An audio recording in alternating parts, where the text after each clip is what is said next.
Hello dear students, ਬੇਟੇ ਕੱਲ੍ਹ ਆਪਾਂ ਪੜ੍ਹਿਆ ਸੀ image formed by plane mirror. image formed by plane mirror. Image formed by plane mirror is always virtual, erect, same size equal to that of object, and image formed is as behind the mirror as the object is in front of it. ਤੇ image ਉਨੀ ਹੀ ਪਿੱਛੇ ਬਣੇਗਾ ਜਿੰਨੀ object ਦੂਰ ਹੋਵੇਗੀ। and image is laterally inverted. ਇਹ ਹੈ characteristics of the image formed by plane mirror. plane mirror ਦੇ ਵਿੱਚ ਜੋ image ਬਣਦਾ ਹੈ ਉਸ ਦੇ ਕੀ ਕਰੈਕਟਰ ਹੁੰਦੇ ਹਨ। ਇਸ ਤੋਂ ਨੈਕਸਟ ਜਿਹੜਾ ਸਾਡਾ ਟੌਪਿਕ ਹੈ ਕਰਵਡ ਸਰਫੇਸ। ਪਲੇਨ ਮਿਰਰ ਨੂੰ ਅਸੀਂ ਇਸ ਤਰੀਕੇ ਨਾਲ ਡਿਨੋਟ ਕਰਦੇ ਹਾਂ ਤੇ ਕਰਵਡ ਨੂੰ ਇਸ ਤਰ੍ਹਾਂ। ਕਰਵਡ ਸਰਫੇਸ ਨੂੰ ਸਮਝਣ ਲਈ ਕਰਵਡ ਸਰਫੇਸ ਦੇ ਵਿੱਚ ਬੈਂਡਡ ਸਰਫੇਸ, ਮੁੜਿਆ ਹੋਇਆ ਸਰਫੇਸ, ਇਸ ਦੇ ਵਿੱਚ ਇਮੇਜ ਕਿਹੋ ਜਿਹਾ ਬਣਦਾ ਹੈ। ਇਸ ਲਈ ਤੁਸੀਂ ਇੱਕ ਐਕਟੀਵਿਟੀ ਇੱਥੇ ਕਰਨੀ ਹੈ ਬਾਏ ਟੇਕਿੰਗ ਸਾਈਨਿੰਗ ਸਪੂਨ। ਇੱਕ ਸਪੂਨ ਲੈ ਕੇ ਉਸ 'ਤੇ ਐਕਟੀਵਿਟੀ ਕਰਨੀ ਹੈ। ਸਪੂਨ ਦੇ ਦੋਨਾਂ ਸਾਈਡਾਂ 'ਤੇ ਤੁਸੀਂ ਆਪਣਾ ਇਮੇਜ ਦੇਖਣਾ ਹੈ ਅਤੇ ਵਾਚ ਕਰਨਾ ਹੈ ਕਦੋਂ ਸਮਾਲਰ ਹੈ ਅਤੇ ਕਦੋਂ ਲਾਰਜਰ ਹੈ। ਇਸ ਨੂੰ ਅੱਗੇ ਡਿਟੇਲ ਦੇ ਵਿੱਚ ਪੜ੍ਹਾਂਗੇ।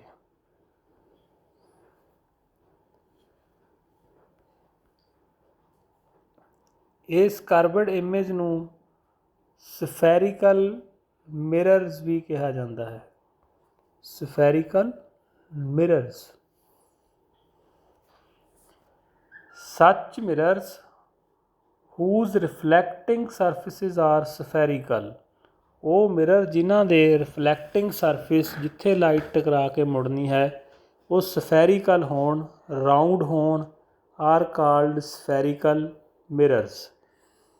ਇਹ ਦੋ ਟਾਈਪ ਦੇ ਹੁੰਦੇ ਹਨ, ਕਨਕੇਵ ਮਿਰਰ ਐਂਡ ਕਨਵੈਕਸ ਮਿਰਰ। ਤੁਸੀਂ ਇਹ ਰੀਡਿੰਗ ਲੈ ਲੈਣੀ ਹੈ ਬੇਟੇ ਆਪਣੇ ਆਪ, ਮੈਂ ਤੁਹਾਨੂੰ ਪੂਰਾ ਐਕਸਪਲੇਨ ਕਰ ਦਿੰਦਾ ਹਾਂ।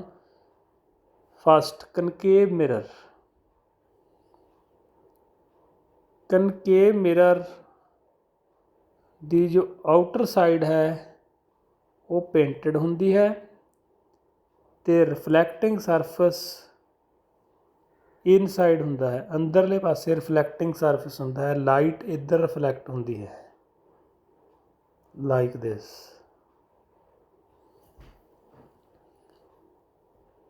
Secondly, convex mirror. Convex mirror inside painted ਹੁੰਦਾ ਹੈ ਅਤੇ ਆਊਟਸਾਈਡ ਜਿਹੜਾ ਸਰਫੇਸ ਆ ਉਹ ਰਿਫਲੈਕਟਿੰਗ ਸਰਫੇਸ ਹੁੰਦਾ ਹੈ। ਲਾਈਟ ਇੱਧਰੋਂ ਆ ਕੇ ਰਿਫਲੈਕਟ ਹੁੰਦੀ ਹੈ। ਇਹ ਦੋਨਾਂ ਦੇ ਵਿੱਚ ਡਿਫਰੈਂਸ ਹੈ। ਸਫੈਰੀਕਲ ਮਿਰਰ ਕਿਸ ਤਰ੍ਹਾਂ ਬਣਦਾ ਹੈ? ਇੱਕ ਹੋਲੋਸਫੀਅਰ ਵਿੱਚੋਂ, ਹੋਲੋਸਫੀਅਰ ਜੋ ਅੰਦਰੋਂ ਖਾਲੀ ਹੈ, ਜਿਸ ਤਰ੍ਹਾਂ ਇੱਕ ਕੱਚ ਦੀ ਬੋਲ ਹੋਵੇ ਅੰਦਰੋਂ ਖਾਲੀ ਹੋਵੇ, ਉਸ ਦਾ ਅਸੀਂ ਇੱਕ ਪੀਸ ਲੈ ਲਈਏ like this.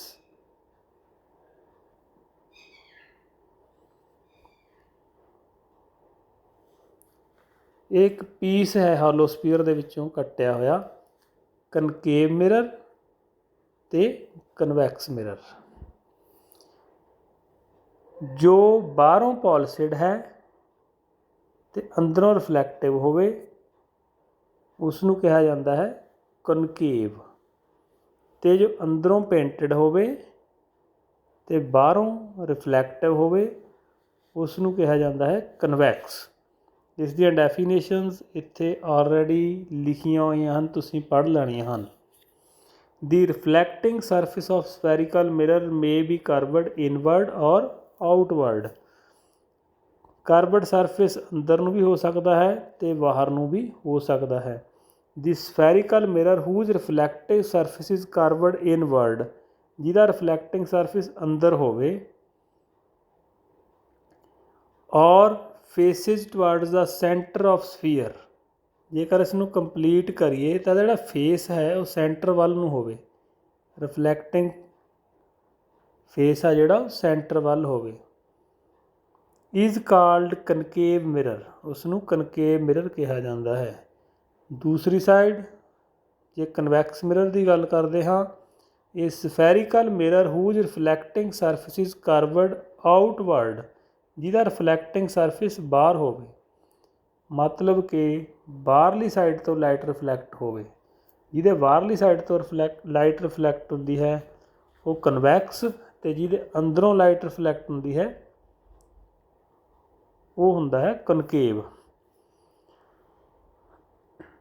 Is called convex mirror, ਜੋ ਬਾਹਰਲੀ ਸਾਈਡ ਤੋਂ ਰਿਫਲੈਕਟ ਕਰਦਾ ਹੈ ਉਸ ਨੂੰ ਕਨਵੈਕਸ ਮਿਰਰ ਕਿਹਾ ਜਾਂਦਾ ਹੈ। ਇਸ ਨੂੰ ਧਿਆਨ ਨਾਲ ਸਮਝ ਲੈਣਾ ਹੈ। ਹੁਣ ਸਪੂਨ ਦੇ ਵਿੱਚ ਸੇਮ ਕੰਡੀਸ਼ਨ ਹੁੰਦੀ ਹੈ, ਸਪੂਨ ਦੇ ਦੋਨੋਂ ਸਾਈਡ 'ਤੇ ਫੇਸ ਦੇਖਣਾ ਹੈ। ਜਿਹੜਾ ਅੰਦਰ ਨੂੰ ਜਿਸ ਨੂੰ ਡੂੰਘਾ ਆਪਾਂ ਪਾਸਾ ਕਹਿੰਦੇ ਹਾਂ, ਜਿਸ ਵਿੱਚ ਅਸੀਂ ਕੋਈ ਚੀਜ਼ ਪੁੱਟ ਕਰਦੇ ਹਾਂ, ਉਹ ਕੀ ਹੈ? ਉਹ ਹੈ ਕਨਕੇਵ। ਜੇ ਤੇ ਸਪੂਨ ਨੂੰ ਪੁੱਠਾ ਕਰ ਲਈਏ ਅਤੇ ਉਹਦੇ ਵਿੱਚ ਆਪਣਾ ਫੇਸ ਦੇਖੀਏ, ਉਹ ਹੈ ਕਨਵੈਕਸ। ਅਤੇ ਤੁਸੀਂ ਦੇਖਣਾ ਹੈ, ਜਿਸ ਤਰ੍ਹਾਂ ਪਲੇਨ ਮਿਰਰ ਤਾਂ ਅਸੀਂ ਡੇਲੀ ਦੇਖਦੇ ਹਾਂ ਕਿ ਕਿਸ ਤਰ੍ਹਾਂ ਇਮੇਜ ਬਣਦਾ ਹੈ, ਪੜ੍ਹ ਵੀ ਲਿਆ। ਅਤੇ ਕਨਵੈਕਸ ਅਤੇ ਕਨਕੇਵ ਦੇ ਵਿੱਚ ਕਿਵੇਂ ਇਮੇਜ ਬਣਦਾ ਹੈ, ਇਹ ਅਸੀਂ ਸਪੂਨ ਤੋਂ ਆਈਡੀਆ ਲੈ ਸਕਦੇ ਹਾਂ। ਬਾਕੀ ਜੋ ਇਨਫੋਰਮੇਸ਼ਨ ਹੈ it will B discussed in detail in this chapter, detail ਵਿੱਚ ਵੀ ਡਿਸਕਸ ਕਰਾਂਗੇ।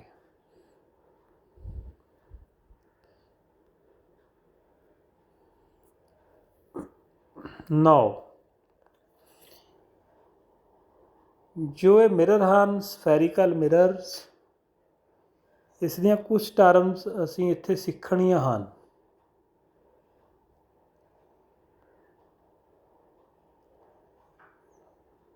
ਤੁਸੀਂ ਆਈਡੀਆ ਲਾਓ ਮੈਂ ਕਿਹੜਾ ਮਿਰਰ ਡਰਾ ਕੀਤਾ ਹੈ। ਇਹਦੀ ਆਊਟਸਾਈਡ ਪੇਂਟਡ ਹੈ ਅਤੇ ਰਿਫਲੈਕਟਿੰਗ ਸਰਫੇਸ ਇਨਸਾਈਡ ਹੈ। ਇਹ ਕਿਹੜਾ ਹੈ? ਕਨਕੇਵ, ਕਨਕੇਵ ਮਿਰਰ। ਇਸ ਦੀਆਂ ਕੁਛ ਟਰਮਸ 8th ਕਲਾਸ ਵਿੱਚ ਵੀ ਪੜ੍ਹੀਆਂ ਹਨ, ਰਿਪੀਟ ਕਰਦੇ ਹਾਂ। ਅਗਰ ਇਸ ਨੂੰ ਅਸੀਂ ਪੂਰਾ ਇੱਕ ਸਰਕਲ ਕੰਪਲੀਟ ਕਰ ਲਈਏ ਤਾਂ ਜੋ ਉਸ ਦਾ ਸੈਂਟਰ ਹੋਏਗਾ ਉਸ ਨੂੰ ਕਿਹਾ ਜਾਂਦਾ ਹੈ centre of curvature. Centre of curvature, centre of curvature ਕੀ ਹੁੰਦਾ ਹੈ? ਉਸ ਸਫੀਅਰ ਦਾ ਸੈਂਟਰ ਜਿਸ ਵਿੱਚੋਂ ਮਿਰਰ ਕੱਟਿਆ ਗਿਆ ਹੈ। ਦੀ centre of curvature is the center of that hollow sphere from which it is apart.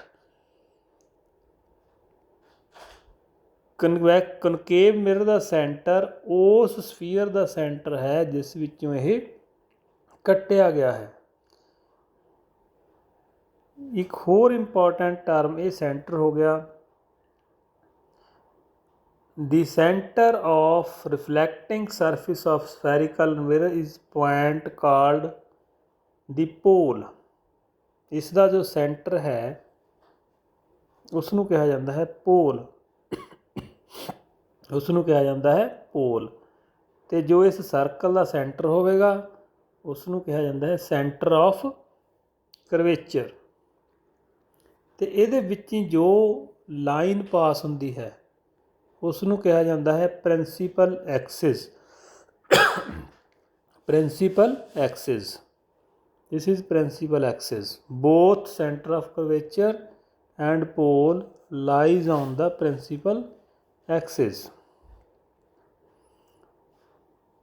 The pole is usually represented by the letter P। ਇਸ ਨੂੰ P ਨਾਲ ਲਿਖਿਆ ਜਾਂਦਾ ਹੈ। The reflecting surface of spherical mirror forms a part of sphere। ਕਿਉਂਕਿ reflecting surface ਇੱਕ sphere ਦਾ part ਹੁੰਦਾ ਹੈ। ਦੀ ਸਫੀਅਰ ਹੈਜ਼ ਏ ਸੈਂਟਰ, ਅਤੇ ਉਸ ਸਫੀਅਰ ਦਾ ਕੋਈ ਸੈਂਟਰ ਵੀ ਹੋਵੇਗਾ। This point is called centre of curvature। इस पॉइंट ਨੂੰ कहना है centre of curvature। and the distance between pole and center of curvature is called radius of curvature। is called radius of curvature। जो sphere का radius है वही radius of curvature है। and it is denoted by the letter R।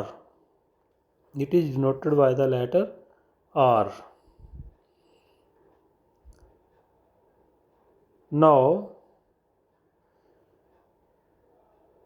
you may note that the distance PC की है distance between pole and center of curvature। the distance between PC is equal to the radius of curvature। ਇਸ ਨੂੰ ਕੀ ਕਿਹਾ ਜਾਂਦਾ ਹੈ radius of curvature।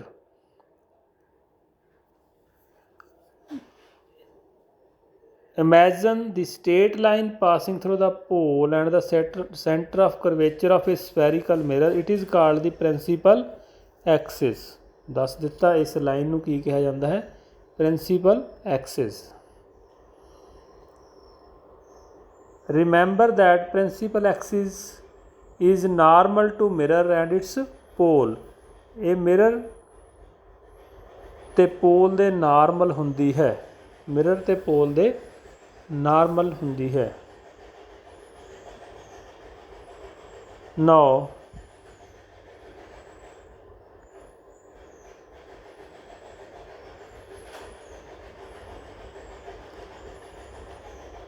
image formed by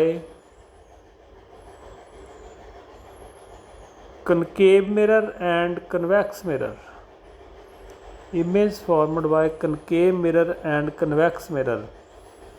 ਕਨਕੇਵ mirror ਅਤੇ convex mirror ਦੇ ਵਿੱਚ ਇਮੇਜ ਫਾਰਮੇਸ਼ਨ ਕਿਵੇਂ ਹੁੰਦੀ ਹੈ ਇਸ ਨੂੰ ਸਟੱਡੀ ਕਰਨ ਤੋਂ ਪਹਿਲਾਂ ਅਸੀਂ ਦੇਖਦੇ ਹਾਂ ਇੱਕ ਹੋਰ ਪੁਆਇੰਟ ਡਿਸਕਸ ਕਰਨਾ ਹੈ which is called principal focus. Which is called principal focus. Principal focus principal focus ਕੀ ਹੁੰਦਾ ਹੈ ਸਭ ਤੋਂ ਪਹਿਲਾਂ ਕਨਕੇਵ ਮਿਰਰ ਦੀ ਗੱਲ ਕਰਦੇ ਹਾਂ। Concave mirror this one concave mirror who is polished from outside and reflecting surfaces inside। any ray of light कोई भी light coming parallel to the principal axis जिहड़ी प्रिंसीपल एक्सिस दे पैरल आवे वो कन्वर्ज कर जाती है रिफ्लैक्ट हो के इस तरह का पाथ बनाती है चाहे ये लाइन दूसरी साइड पैरल होवे लाइक दिस। होर भी कोई पैरल लाइन आ सकती है वो भी इसे पॉइंट चो पास करेगी। सारिया लाइन ये रेज इक्को ही पॉइंट च पास करनगियां उस पॉइंट नूं कहा जाता है principal focus. Principal focus so principal focus की डेफिनेशन की होगी it is a point on principal axis at which the parallel beam of light actually meet। असल दे विच मीट करता है आफ्टर रिफ्लैक्शन जिन्नी भी लाइट आउंदी है वो रिफ्लैक्ट करके इसे पॉइंट च पास करती है। This is called principal focus and it is denoted by F। and the distance between F and P and the distance between F and P distance between F and P this is pole this is center and this is focus। the distance between focus and pole it is called focal length। it is called focal length and it is denoted by the letter small f. The distance between the pole and the principal focus of a spherical mirror is called focal length and it is represented by f. Radius of curvature ਅਤੇ focal length ਦੇ ਵਿਚਾਲੇ ਇੱਕ relation ਵੀ ਹੈ, r is equal to 2f, r is equal to 2f। ਜੋ focus ਹੈ it will be the mid point of centre of curvature and pole. Focus ਹੈ ਜਿਹੜਾ ਸੈਂਟਰ ਆਫ ਕਰਵੇਚਰ ਅਤੇ ਪੋਲ ਦਾ ਸੈਂਟਰ ਹੋਵੇਗਾ। ਇਸ ਲਈ ਰੇਡੀਅਸ ਆਫ ਕਰਵੇਚਰ ਆ ਜਿਹੜਾ it is double the focal length, it is double of focal length, focal length तो दुगना होगा। जेकर फोकल लेंथ 2 मीटर है तो रेडियस ऑफ करवेचर कितना होएगा 4 metre. Now in second case concave mirror who is polished from inner side and reflecting from outside, it will diverge the light. Any light coming parallel to the principal axis will diverge कर जाएगी like this।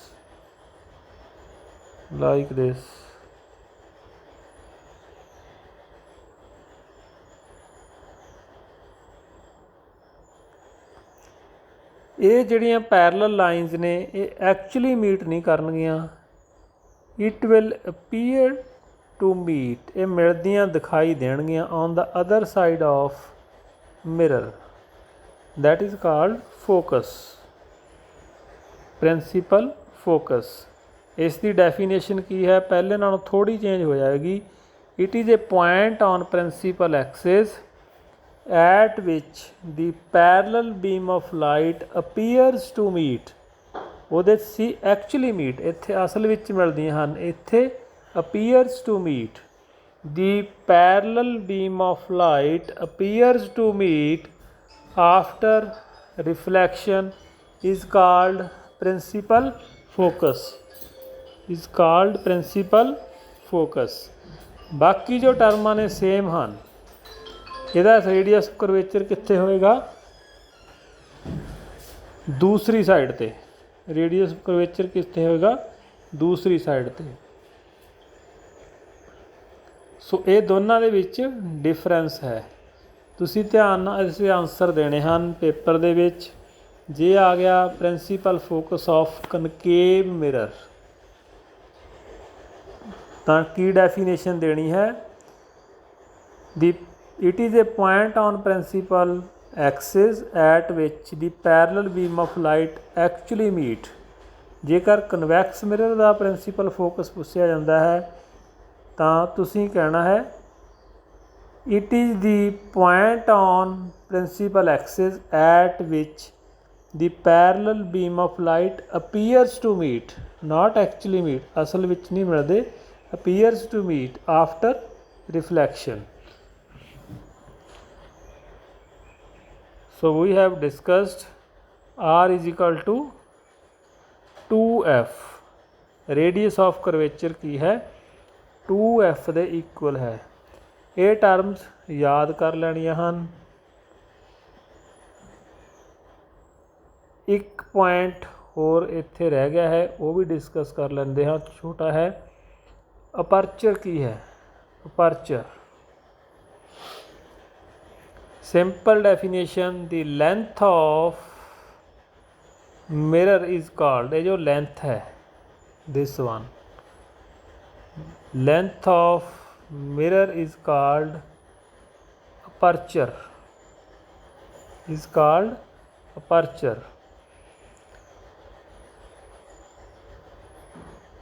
दूसरी definition, the diameter of the reflecting surface of spherical mirror is called its aperture। ਇਹਦਾ ਜੋ diameter ਹੈ ਜਿਹਦੇ ਤੋਂ light reflect ਹੋਣੀ ਹੈ ਉਸ ਨੂੰ ਕਿਹਾ ਜਾਂਦਾ ਹੈ ਅਪਰਚਰ। ਸੋ ਨੈਕਸਟ ਲੈਕਚਰ ਦੇ ਵਿੱਚ ਅਸੀਂ ਪੜ੍ਹਨਾ ਹੈ formation of image by spherical mirror. Spherical mirrors, it is of two types, concave and convex. ਇਹ ਇਮੇਜ ਕਿਸ ਤਰ੍ਹਾਂ ਬਣਾਉਂਦੇ ਹਨ ਨੈਕਸਟ ਇਹ ਪੜ੍ਹਾਂਗੇ। ਤੁਸੀਂ ਇਹ ਸਾਰੀਆਂ ਟਰਮਸ ਯਾਦ ਕਰ ਲੈਣੀਆਂ ਹਨ। ਕਨਵੈਕਸ ਮਿਰਰ ਕੀ ਹੈ, ਕਨਕੇਵ ਮਿਰਰ ਕੀ ਹੈ, ਪੋਲ ਕੀ ਹੈ, ਸੈਂਟਰ ਆਫ ਕਰਵੇਚਰ ਕੀ ਹੈ, ਫੋਕਸ ਕੀ ਹੈ, ਫੋਕਲ ਲੈਂਥ ਕੀ ਹੈ, ਰੇਡੀਅਸ ਆਫ ਕਰਵੇਚਰ ਕੀ ਹੈ, ਦੋਨਾਂ ਦੇ ਵਿੱਚ ਰਿਲੇਸ਼ਨ ਕੀ ਹੈ, R = 2F। ਇਹ ਟਰਮਸ ਯਾਦ ਕਰ ਲੈਣੀਆਂ ਹਨ। ਅਤੇ ਨੈਕਸਟ ਲੈਕਚਰ ਦੇ ਵਿੱਚ ਪੜ੍ਹਾਂਗੇ image formation by spherical mirror. Okay ਬੇਟੇ, thank you, have a nice day.